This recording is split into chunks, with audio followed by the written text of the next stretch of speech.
여론으로 풀어보는 정치 이슈 폴폴 시간입니다.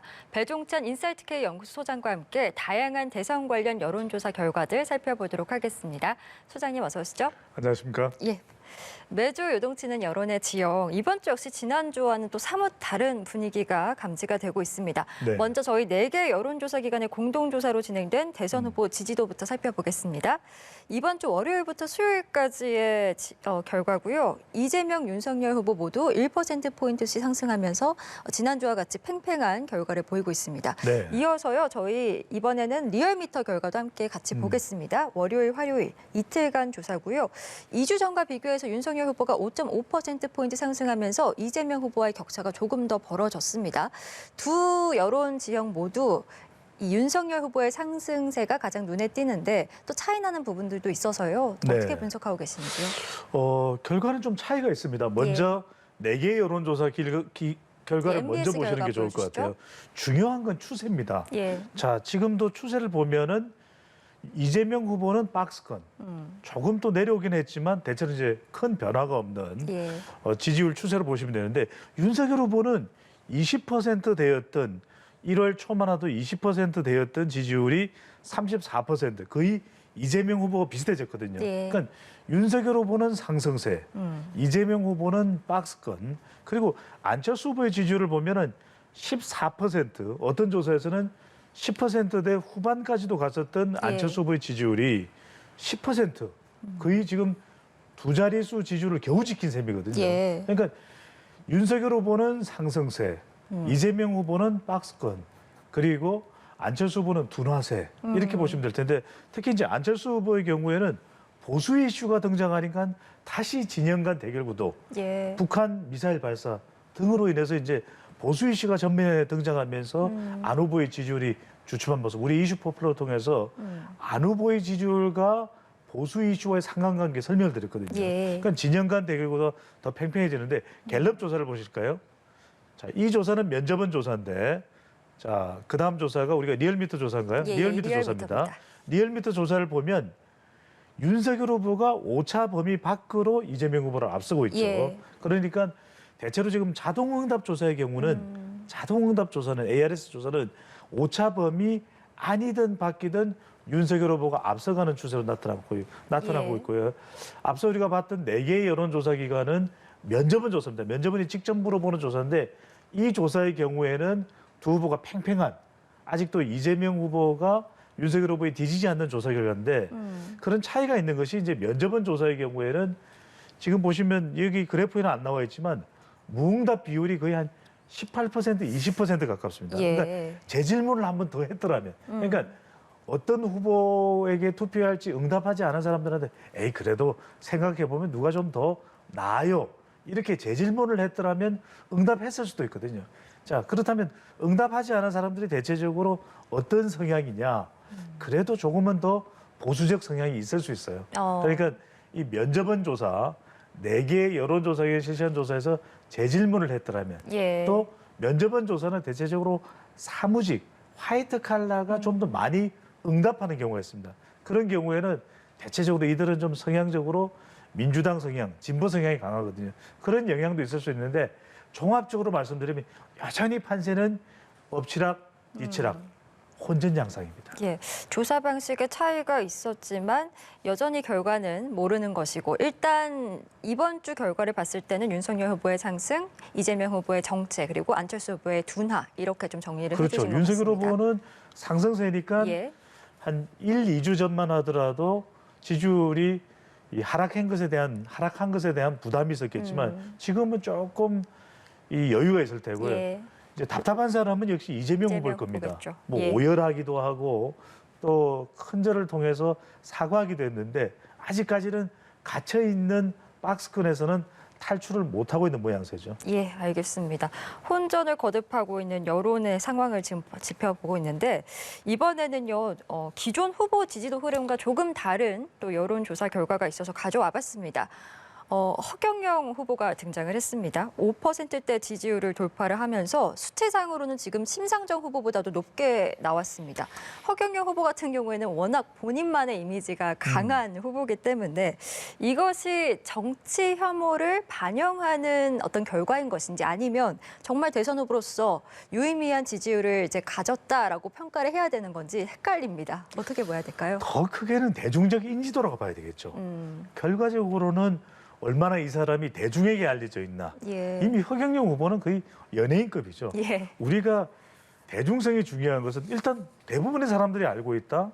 그리고 허경영 후보가 내놓은 정책이 뭐 5년 전, 10년 전에는 허무맹랑했을지 모르겠지만 최근에 보면 대선 후보들이 다 허경영 후보와 비슷한 뭐 기본소득 얼마를 주겠다. 또 병사 월급 200만 원을 주겠다. 예. 오히려 허경영 후보의 과거 공약을 이전 공약을 쫓아가는 모습이거든요. 그러다 보니까 허경영 후보가 세 가지가 중요합니다. 인호충, 인호충, 인지도가 높아요. 그런데 과거에는 이전에는 이 허경영 후보에 대해서 뭐 공중부양, 예. 노래 이런 것 때문에 비호감이 있었는지 몰라도 끊임없이 유튜브 100만 이상 구독자가 있는 유튜브를 통해서 본인의 호감도를 높여왔거든요. 호감도가 높아졌어요. 인지도 호감도가 높아지면 뭐가 생겼냐? 뭡니까? 충성도일까요? 이걸 어떻게 알아요? 공부 많이 했습니다, 저도. 아, 이게 충성도입니다. 그럼 충성도라는 말이 뭡니까? 그 사람을 좋아하고 따른다는 예. 거예요.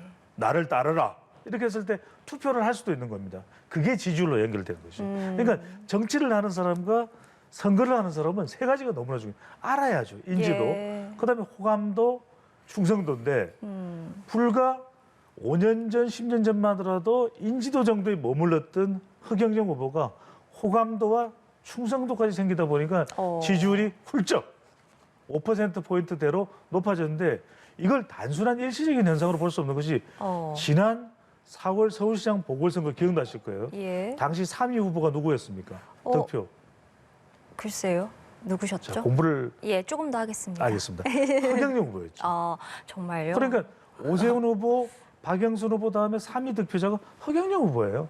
그러니까 많이 알려지고 호감도가 높아지다 보면 이번에 이제 우리 6월 선거에는 대거 정치 신인들이 등장할 때 중요한 건 그걸 충성도까지 끌어내면 뭡니까? 그게 두 글자로 얘기하면 팬덤이 되는 거죠. 예. 팬덤을 만들 때 말 그대로 정치인들은 영향력, 파괴력이 생겼다고 볼 수가 있는 것이죠. 예, 그러니까 대중적 인지도를 기반으로 어떻게 보면 유의미한 지지율이다 이렇게 좀 그렇죠. 평가를 해주신 거네요. 그럼요. 그러면 지금 평균 지지율이 이제 5% 이상 나와야 되겠습니다만 허경영 후보가 계속해서 이런 대중적 인지도를 기반으로 5%가 넘는 결과가 나온다면 실제로 그 선관위가 정한 토론회에도 참여할 수 있는 거 아니겠습니까? 그게 그 지금 부분은 어떻게 보시는지? 허경영 후보가 계속 요구하고 있는데 예. 지금 이 조사 같은 경우에 코리아 정보 리서치의 조사는 허경영 후보를 보기에 포함을 했단 말이에요. 근데 지금 대부분의 조사는 주요 후보들 대략 5명 정도. 그러니까 윤석열, 이재명, 안철수, 심상정, 김동연 후보 정도만 포함을 해요. 예. 근데 허경영 후보는 주장할 수 있겠죠. 허경영 후보뿐만이 아닙니다. 다른 후보들 심지어는 손학규 후보가 지금 사퇴 선언을 했지만 왜 나는 저기 보기에 포함이 안 돼요. 이런 이야기를 한단 말이거든요. 자세히 이런 부분도 좀 여론조사 기관에 중앙선거 여론조사 심의위원회에서 정리를 할 필요가 있을 것 같아요. 누구까지를 여론조사에서 보기로 포함한다. 왜냐하면 아니 본인은 지지율이 꽤 나올 수도 있는데도 포함되지 예. 않은 사람은 억울할 수 있죠. 그렇네요. 그런 만큼 허경영 후보도 꾸준히 조사에 보기로 포함됐다면 저는 5% 이상 나옵니다. 이게 유지될 수도 있으니까 그건 모를 일인 거죠. 알겠습니다. 저희 이번에는요, 지지 후보와 관계없이 누가 대통령이 될 것 같은지를 물어본 또 여론조사 결과를 가져와 봤는데 이재명 후보 같은 경우에는 소폭 하락하고 윤석열 후보 소폭 상승하면서 당선 전망도 지금 굉장히 팽팽한 결과를 보이고 있습니다. 불과 3주 전만 하더라도, 그러니까 1월 첫째 주만 하더라도 이재명 후보가 거의 2배 가깝게 높게 나타났거든요.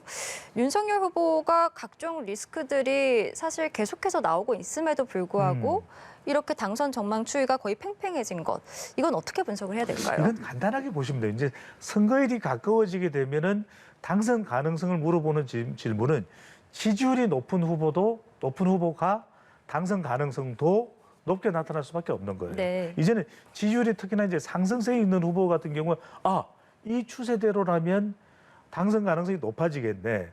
우리가 지지율과 당선 가능성이 어떤 차이가 있냐면 지지율은 나의 선호도거든요. 예. 나의 투표 의향이지만 이 당선 가능성이라고는 나 말고 주변 사람의 집단적인 주변 사람 다수의 투표 의향입니다. 근데 이전에는 우리가 이재명 후보가 당선 가능성이 높은 이유를 몇 가지 따져보면 하나는 이제 이 여당 후보에 대한 프리미엄 현상이 있습니다. 여당 후보니까 당선 가능성, 그러니까 사용할 수 있는 카드가 많을 거야. 또 하나는 여당 후보이기도 하지만 스스로 만들어낸 지지율 성격이 강한 예. 이 발광체 지지율의 경우에는 앞으로도 저 지지율은 계속 유지되겠지 하면서 당선 가능성을 높게 보는 겁니다. 그런데 지금 이제 계속 박스권에 묶여 있다 보니까 이재명 후보의 확장성이 안 나타나요. 예. 반면에 오히려 윤석열 후보는 1월 초에 또 지지율이 안 나오던 시점이었어요. 그래프를 다시 한번 보여주시죠. 1월 초에는 또 이준석 대표와 6일 날 저녁 8시경에 가까스로 봉합되기 전에는 지지율이 상당히 꺼져 있던 시점이기 때문에 더 불안했죠. 그 당시에는 김건희 씨 리스크도 있었죠. 그런데 지난 16일 MBC 스트레이트 뉴스에서 김건희 통화 녹취가 보도되고 난 이후에 오히려 윤석열 후보의 지지율이 예. 올라갔어요. 그러니까 이른바 리스크라고 할 수 있는 것들이 해소되면서 윤석열 후보에 대한 당선 가능성의 전망이 더 높아졌다고 봐야 되겠죠. 예. 이렇기 때문에 역시나 가장 답답한 건 이재명 후보지 않을까라는 생각이 듭니다. 그렇기 때문에 후보자 본인도 앞서서 오열을 하기도 하고 파격적인 이제 새 신안들도 당 내에서 내놓고 있는 상황인데 글쎄요, 이런 부분들이 지지율을 이 하락을 타개할 수 있는 어떤 돌파구가 될 수 있으리라고 보십니까? 결국 중요한 것은 이번 대선에서 자기 지지층을 제외하고 가장 중요한 유권자층이 MZ세대 여성 중도층이죠. 예. 근데 MZ세대는 지금 20대의 경우에는 윤석열 후보가 우세 추세입니다. 30대는 아직도 팽팽해요. 근데 중도층은 안철수 후보가 있단 말입니다. 그러면 이제 여성을 향해서 공략할 수 있어야 되고 확장성이 있어야 되는데 이재명 후보가 큰절을 하거나 또 오열을 하는 것. 아니 정말 이제는 좀 제대로 새 정치를 해보겠습니다. 라고 하는 호소에 대해서 반응을 보일 거예요. 도움이 안 되지는 않겠죠. 예, 하지만 예. 그게 치명적일까? 오히려 여성 유권자를 또 짚어보면 이들은 뭔가 여성 친화적인 정책이 있나? 그동안에 참 믿음이 안 갔던 불신했던 정치 혁신이 제대로 일어나느냐? 지금 송영길 대표도 다음 총선에 출마하지 않겠다. 그렇지만 당내에서도 비판이 나오고 있는 상황이거든요. 예. 얼마만큼이나 이재명 후보의 큰절과 사과와 또 오열에 이재명의 눈물에 부합할 수 있는 호흡할 수 있는 그런 민주당의 정치혁신 움직임이 나오느냐, 나오지 않느냐. 이것까지 움직여져야 여성 유권자들도 반응을 보일 수가 있는 것이겠죠. 예, 20대 여성에 대한 확장성이 조금 더 필요하다라는 말씀을 해주셨습니다. 저희 다음으로는요, 대선 후보 지지 강도 살펴보겠습니다. 지금 지지하는 후보 계속 지지하겠느냐? 72%. 역시 대선이 가까워질수록 지지 강도가 좀 강해지는 양상인 것 같고요. 하지만 후보별로는 좀 상황이 다르더라고요. 같이 보시면 이재명, 윤석열 후보 같은 경우에는 계속 지지하겠다라는 의견이 압도적으로 높은데 심상정, 안철수 후보 같은 경우에는 바꿀 수 있다라는 답변이 절반 이상으로 나왔습니다. 역시 이번 대선 부동층의 표심을 누가 가져가느냐가 가장 큰 변수일 것 같습니다. 그렇죠. 그리고 특히 이제 중요한 것이 제3지대에 있는 안철수, 심상정 후보의 경우에는 작은 거인이라는 표현을 썼죠. 예. 그러니까 결과적으로는 윤석열 후보는 뭐 지지율이 지금 오차범위 아니든 바뀌든 좀 상승세라고 하더라도 그래도 여전히 중요한 건 더 확실하게 정권 교체를 하기 위해서는 안철수 후보의 지지층까지도 가져와야 그렇죠. 되거든요.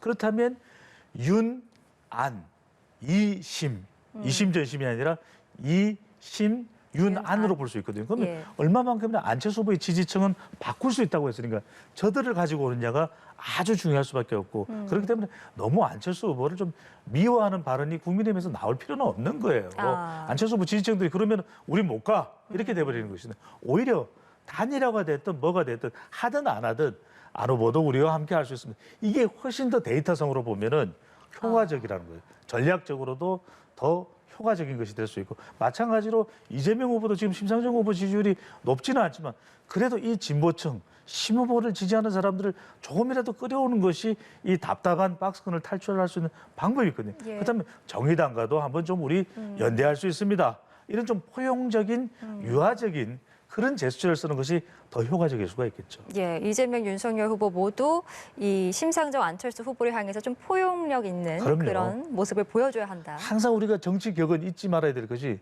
누군가를 너무 미워하면 안 돼요. 알겠습니다. 의미 있는 말씀 해주신 것 같습니다.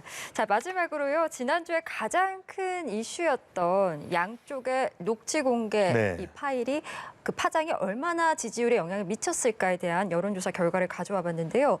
대체적으로 지금 보시면 김건희 씨의 녹취록보다는 이재명 후보의 녹취록이 조금 더 부정적인 영향을 줬다라고 결과가 나왔습니다. 어떻게 분석하십니까? 이 이유는 뭐라고 보십니까? 결국 이게 녹취 대전이죠. 녹취 대전이고 둘 다 통한 내용입니다. 그런데 여기서 중요한 것은 감성적 평가가 이루어질 때는 오히려 김건희 씨가 통화 녹취의 경우에는 이성적인 검증이 필요했던 거죠. 예. 근데 감성적으로 아니 그 통화 내용을 공개를 하고 뭔가 문제가 많겠지. 윤석열 후보 지지율에 치명적이겠지. 그런 어떤 기대감이나 예상이 있었는지 모르겠는데 정작 예. 뚜껑을 열고 보니까 논란이 되는 부분도 있지만 그럼에도 불구하고 오히려 호감도가 높아졌다라고 하는 예. 정반대의 반응도 있거든요. 그러다 보니까 여기서 중요한 건 오히려 리얼미터 조사도 그렇고 엠브레인 퍼블릭 두 개의 조사인데 김건희 씨 녹취록보다는 이재명 후보의 형수욕설 녹취록이 더 부정적이다. 그러니까 이게 감성적 평가라는 것은 무슨 말씀이냐면 형수욕설은 이건 이성적으로 검증할 내용은 아니죠. 예. 감성적으로 들어보면 MZ세대나 여성이나 부동층이 들어봤을 때 충격적인 거예요. 안 들어봤었다면. 예. 그러니까 일각에서 이야기가 나왔던 김건희 씨 통화 녹취에 대한 파장은 실질적으로는 크지 않았다.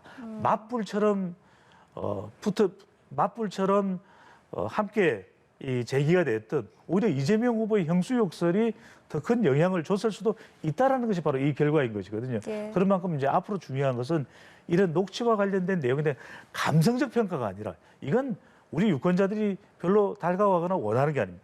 이성적으로 따져볼 걸 제대로 따져봤을 때 누가 그것을 더 해소하고 그것에 대한 믿음이 오히려 더 있는 후보냐, 유지되는 후보냐가 남아있는 대선 동안 더 중요하다는 것이죠.